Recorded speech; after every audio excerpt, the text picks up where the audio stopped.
Hello and welcome to my presentation of A Case for Global Charity.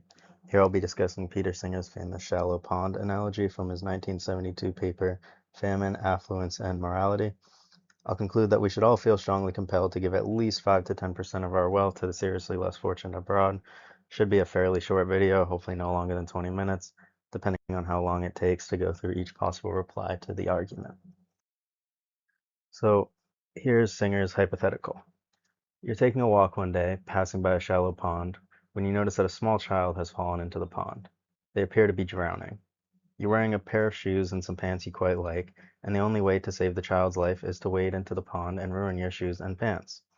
Should you save the child? Well, almost nobody says you should not save the child. Most people would even say you're obligated to, as the inconvenience is so trivial in comparison to the life of another person.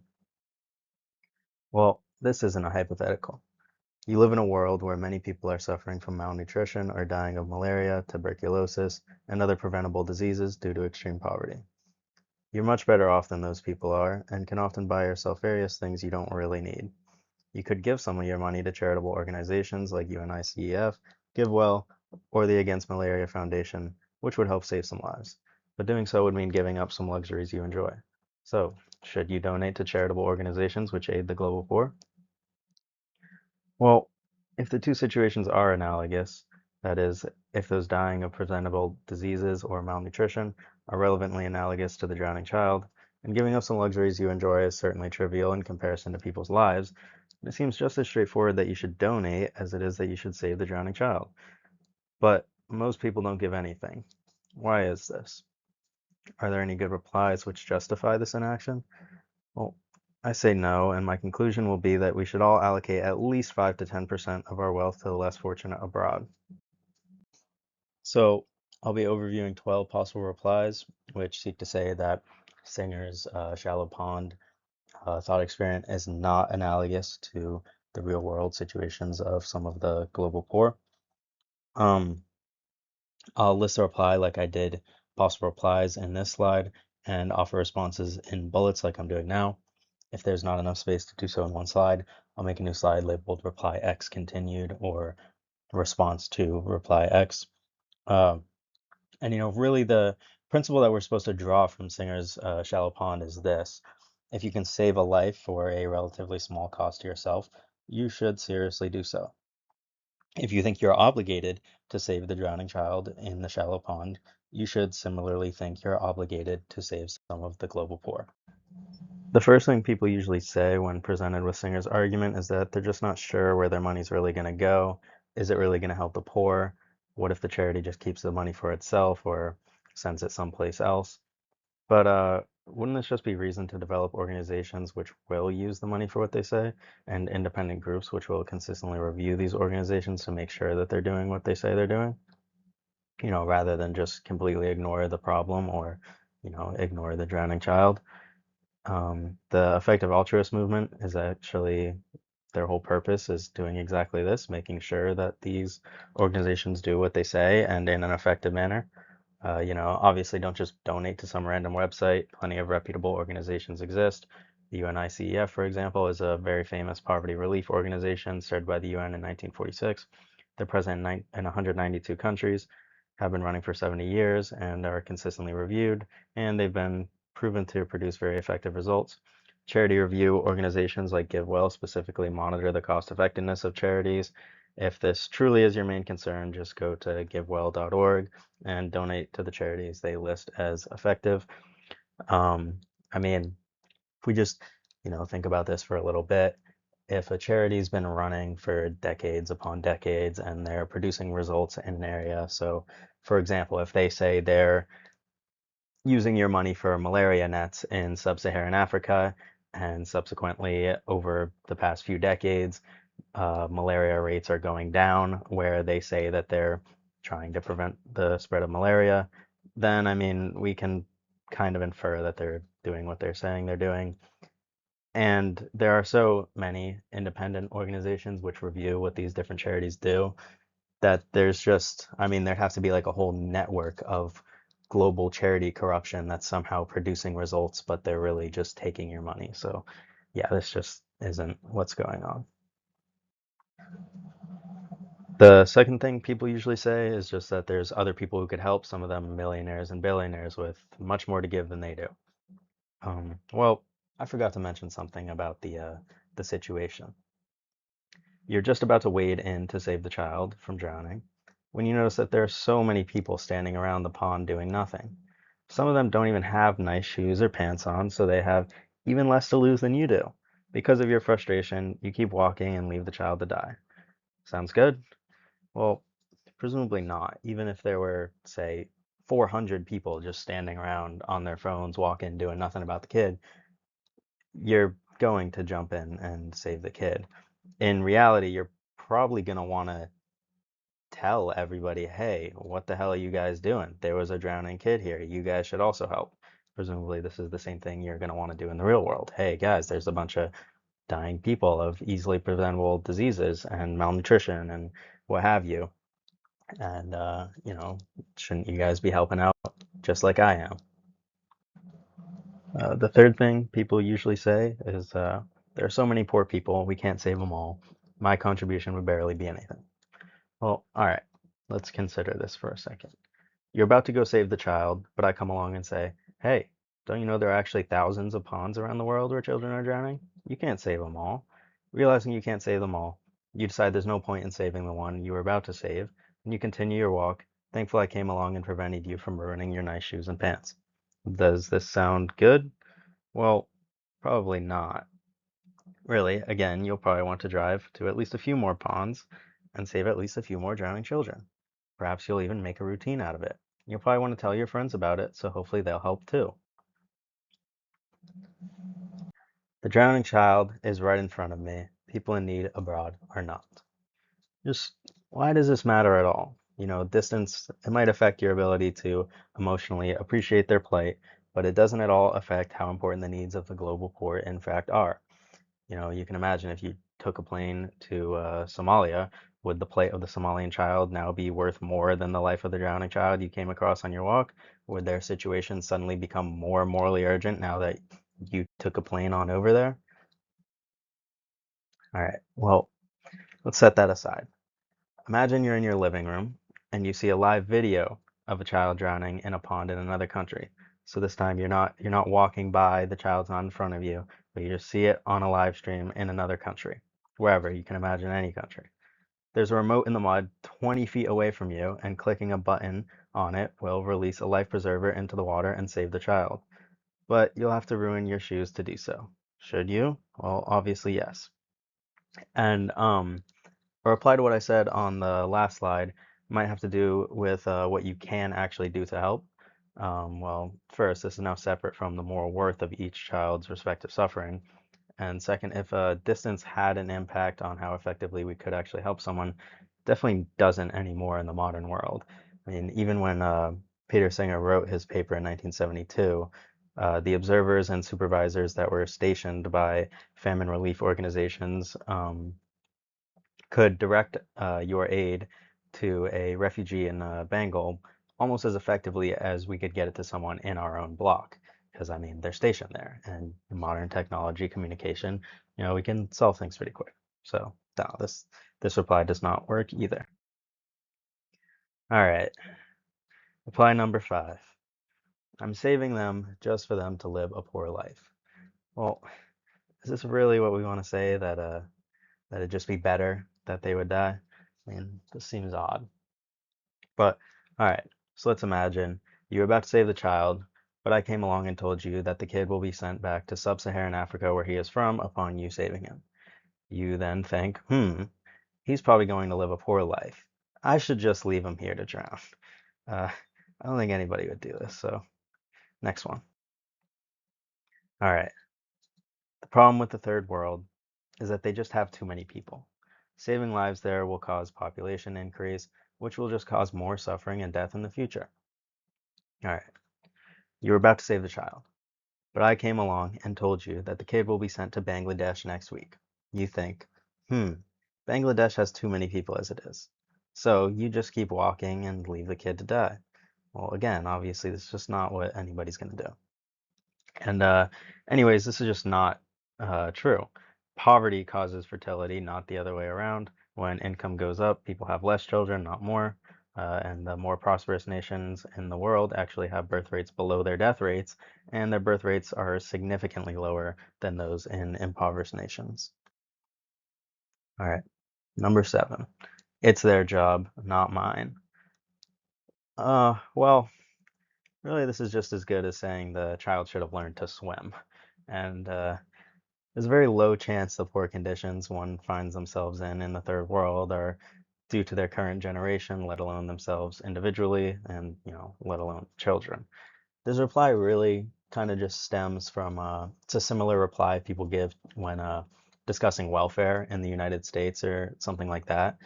But that doesn't even seem to apply in that context, so it's definitely not gonna apply to a drowning child. Yeah. All right. This is probably the strongest reply to the argument, and it significantly affects the conclusions that we'll draw from Singer's argument. And it's just that this argument is just too demanding. If you accept the argument, it seems as though you must give almost everything you have. After you've saved one starving child, there will be another one you could save. There will be another one after that, and so on and so on. Eventually, you'll have given basically everything you own more than just your basic needs. And yeah, I mean, this is too demanding. So perhaps we could imagine a more analogous scenario. So instead of a shallow pond with one drowning child, the pond is large with thousands of children drowning over and over. If you spent, just kids keep falling in there. Uh, if you spent the rest of your life pulling children out, you'd never finish because more keep falling in. Are you obligated to spend every waking moment of the rest of your life, apart from the time you needed for your own basic needs, pulling children out of the pond? It seems quite absurd to say yes. I mean, yeah. So, but should you save any of the children out of the pond? Or should you just completely ignore the pond and all the children drowning in it? It seems that we should at least pull some children out of the pond. How many? One? I mean, definitely. Two, three, four? Also, presumably, definitely. So this would probably go on for a while up to some number. Whatever that number is, you should donate that much.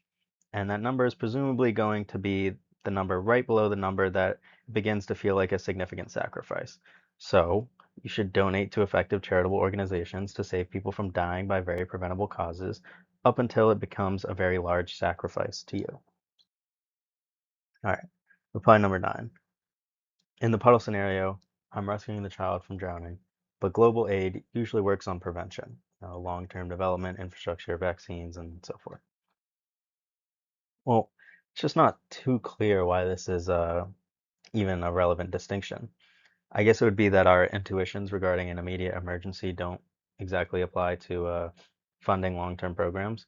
But I mean, in the real world, the long-term programs are just the most effective or even the only way to solve the emergency. So this distinction just shouldn't be too relevant. Uh, Suppose instead you see a child in a wheelchair instead of a already drowning child. So you see a child in a wheelchair rolling right down a hill into a pond. Obviously, they're going to drown if you don't prevent them from rolling into the water. The only way to do so, though, requires you to ruin your shoes in the mud. Should you prevent the child in the wheelchair from falling into the pond and drowning? Obviously, yeah. In the pond, I'm the sole actor. In global poverty, though, the problem is so large that it is a collective issue. I am not individually responsible for a collective. All right? You come across a pond with a net of drowning children. There's so many children that the net is extremely heavy and the mud is very deep. So one person cannot pull the children out alone. It requires 100 people holding hands in a chain to pull this net out. You're standing there, able to join the chain, but you choose not to because you want to keep your clothes clean. Cool? Probably not. And also, these organizations can only help as much as the money they're donated allows. You individually donating more is still just as relevant in the broad collective. You are individually responsible for what you individually contribute. Reply number 11, where there's only one more after this. Funding this global aid will make these regions and people dependent on us, which I don't want and could possibly be harmful to them.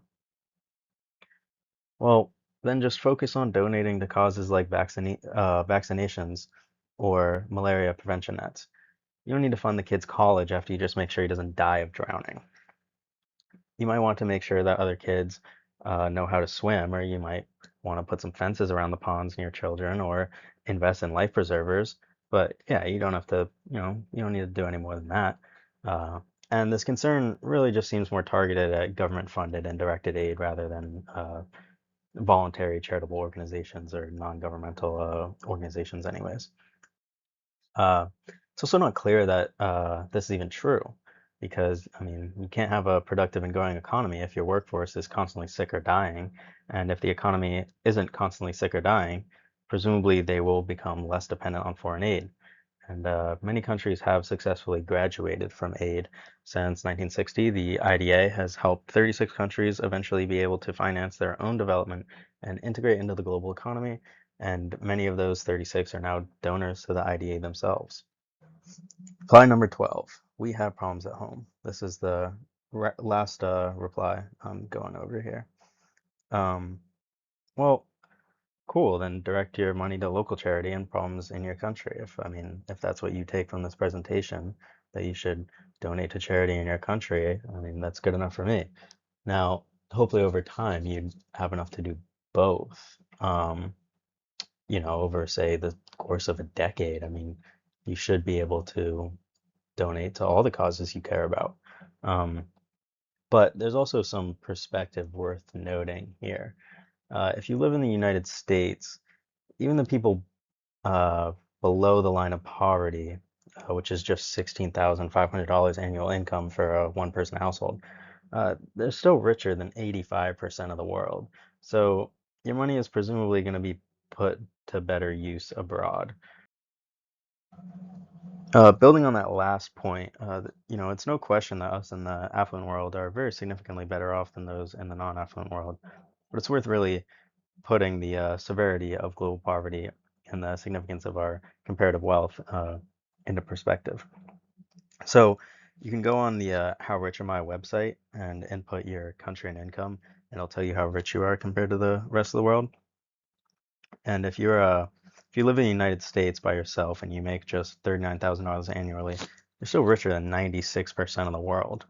And again, if you live in the United States below the line of poverty, you're still richer than 85% of the world. And I'll continue with just some factoids to emphasize the severity of these problems. In 2024 alone, 610,000 kids died of malaria. Children under 5 represented 75% of these children. Just 20 years ago, the estimates were up to 1.8 million a year. Thankfully, due to, well, this argument and the development of effective altruism, there's been a lot of progress made. So, roughly 35.5 million children suffer from acute malnutrition, with more than 100,000 children aged between 1 and 5 months dying from it yearly. Over 14 million children under the age of 1 do not receive basic life-saving vaccines every year, and it costs just $18 per child in low-income countries to fully immunize them. And it's estimated that more than 50 million deaths can be prevented through immunization between 2021 and 2030. Uh, Very grim factoids like this go on forever, and I've only highlighted some of the more fatal ones. So it's important to realize that this isn't all just abstract reasoning about the abstract drowning child for a small number of people, and we really shouldn't trivialize these problems.